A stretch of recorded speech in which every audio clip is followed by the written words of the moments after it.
As human beings, we all love a little bit of snooping. Admit it, coming across a piece of information you probably shouldn't be privy to sends a thrill up your spine. Nosying at things that don't belong to us feels wrong, but there's an illicit excitement attached to doing so. Sophie, our protagonist in this bed we made, certainly thinks so, anyway. As a chambermaid in an upmarket Montreal hotel, she just can't help herself from having a snoop through guests' belongings while cleaning their rooms. And so, this bed we made, a detective thriller from Low Birth Games, kicks off with Sophie in the room of a random guest, fingering over private letters and personal artifacts. Being in control of Sophie, as the player, we're instantly implicit in her actions, even though it feels a little unsettling and wrong. She's an immediately likable character, though. And when she starts to discover something of a mystery unfolding on the 5th floor of the Clarington Hotel, you won't be able to look away. The narrative of this bed we made kicks off as Sophie steps into room 505. The bathroom has been turned into a makeshift darkroom, and hung up on the shower curtain rail are photos of Sophie. Rather incriminating photos, actually, she's been caught snooping through guests' belongings. Elsewhere in the room, photos and notes have been pinned to a wall, along with a makeshift map. Some of these places, Sophie has been recently. Is she being stalked? Just who is staying in room 505, and what does he want with Sophie? It's far from the only mystery that Sophie will discover as she goes about cleaning rooms in the Clarington. Down the hall, another mystery is waiting for her to stick her nose into. Is one of the couple in room 509 having an affair? Sophie's guessing so. With signs of one of them sleeping on the sofa, it certainly looks like there's some kind of trouble in paradise. Maybe it's nothing. Or maybe all the strange things Sophie uncovers are connected in some way. It's not all about snooping and playing amateur detective, though. Sophie is a maid after all, and so over the course of this bed we made, you'll clean up after your guests, wiping down their bathrooms, making their beds, emptying their bins, and taking away dirty glassware. Do you have to do this stuff? Honestly, we're not sure. At the beginning of the game, you're told that your choices and actions will have an effect. We felt compelled to keep Sophie's routine as close to what it should be as possible. That meant cleaning the rooms we were supposed to clean, and leaving everything untouched in the rooms we weren't supposed to be cleaning. There are some noticeable repercussions to some of the actions you make, however. Along with pawing over guests' belongings, there's numerous opportunities for Sophie to eavesdrop into conversations between the staff. Throwing away notes or cleaning up certain graffiti marks in the staff area can, and will, impact certain staff members' employment status, and it seems like there's some rather unsavory characters amongst them. Meddle if you want, but think about your actions carefully. On the other hand, we wish there were more repercussions to some of our actions. After nosying in a fellow maid's locker, we found a rather mean note, insulting Sophie and another staff member. Our response? Throwing away their precious cigarettes. Sadly, nothing came of it. We suppose there's a chance if we were in the staff room at the right time, we might have heard them exclaiming, "Where's my cigarettes?" But who knows? But back to the case at hand. In investigating the compelling mystery concerning the guests of the Clarington Hotel, Sophie will have to crack safe codes, decode strange encryptions, and find combinations to open suitcases and vanity boxes. The puzzles are wonderfully interwoven to the game's world, and we've had a great time solving them. There's nothing too difficult, and our Sophie is rather astute. With the press of a button you can hear her inner monologue, and she often has something to say that will lead you in the right direction. If you want to figure everything out by yourself, of course, just simply refrain from pushing the button. But it's handy to have if you're not quite sure where to go or what to do next. There's a fair bit of to ing and fro ing, but the areas accessible to you within the Clarington are rather limited. We'd have liked more areas to poke around in, but this bed we made is a short, tight experience. You'll be done in around 5 hours. And despite having enough freedom that you never feel completely hemmed in, you're limited to the areas that may be relevant to what you're investigating. Not every guest room can be entered, for example, although there are a few exceptions, but once you're inside an area, you can open every drawer and every cupboard to your heart's content. There are different endings to this bed we made, and how your experience closes will depend on your own snooping and conclusions. Some things are easily missed, so it's worth following every possible lead. What you find out may surprise you.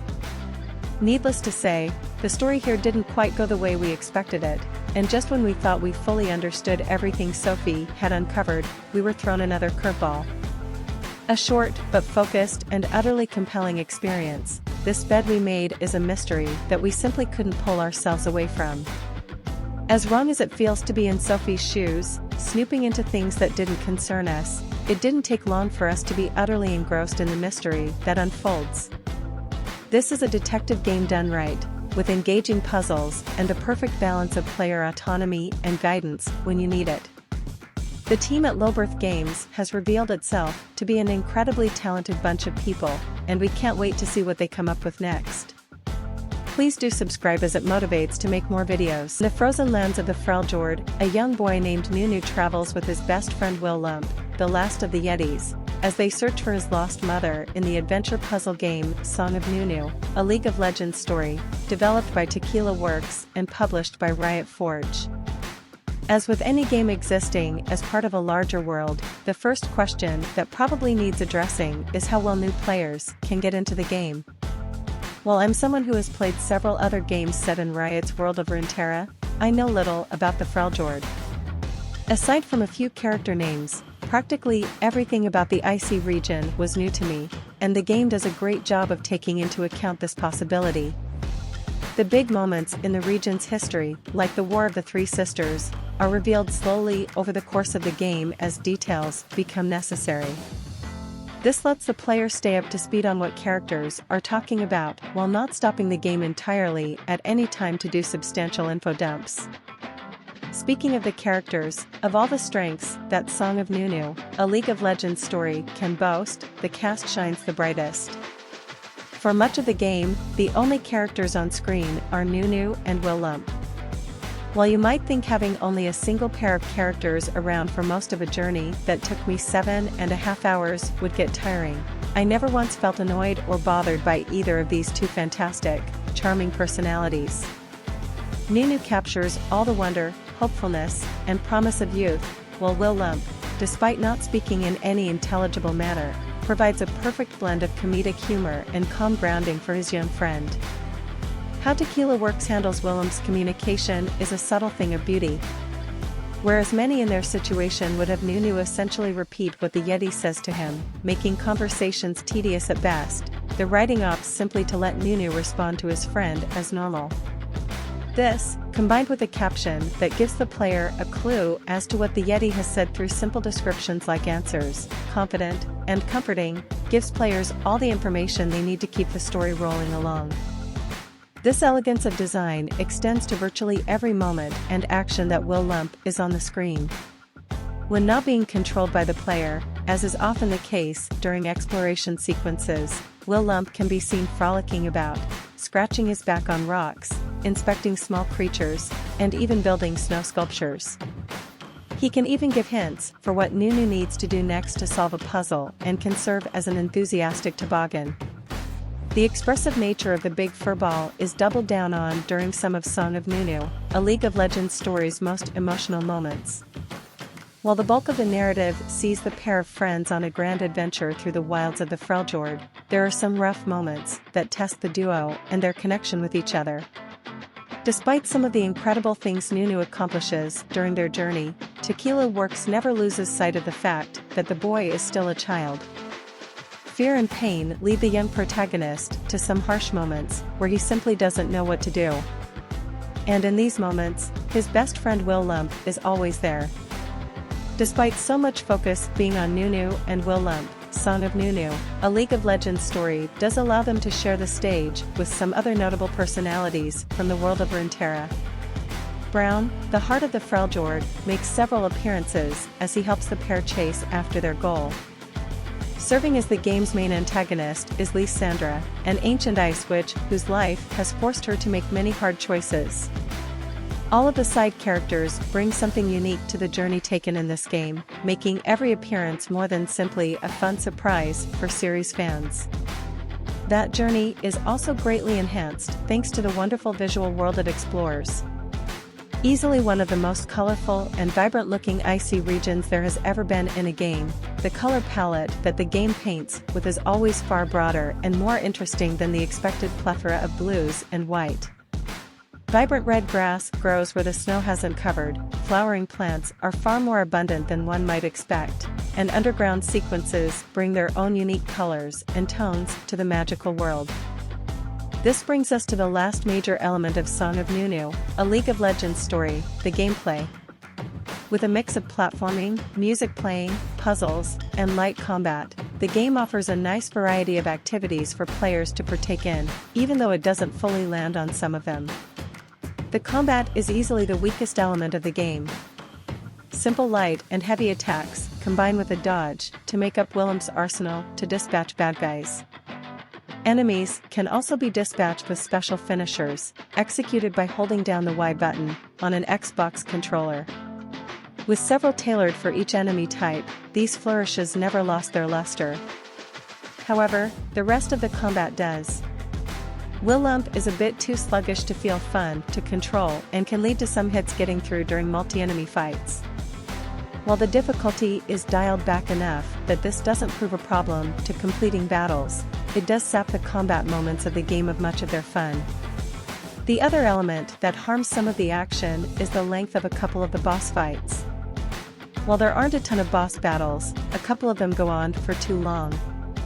This longevity takes the player past the point where the wow factor of what they are fighting is lost, and they are left focusing on the alright mechanics.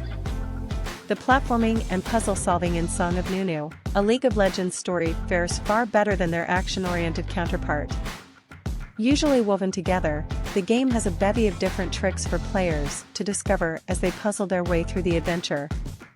While these puzzles deliver fun and are generally creative, what makes them so engaging is the excellent way Tequila Works draws the player into each new puzzle element. The developers set up an excellent visual language that guides the player through new challenges. Most frequently, a puzzle area would begin with a familiar element that would then interact with something new as they grow the player's puzzle-solving vocabulary.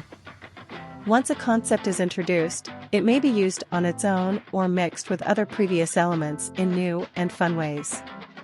This clever guidance allowed me to have fun figuring out the solutions to problems the game placed ahead of me while never feeling completely stuck, with no clue of what I needed to do next.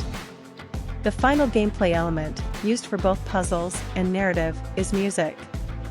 Fantastic music implementation always makes a video game better, and Song of Nunu, a League of Legends story, doesn't just have a beautiful soundtrack, but it tasks players with guiding Nunu through simple but effective musical moments that breathe a special layer of wonder and warmth to the game.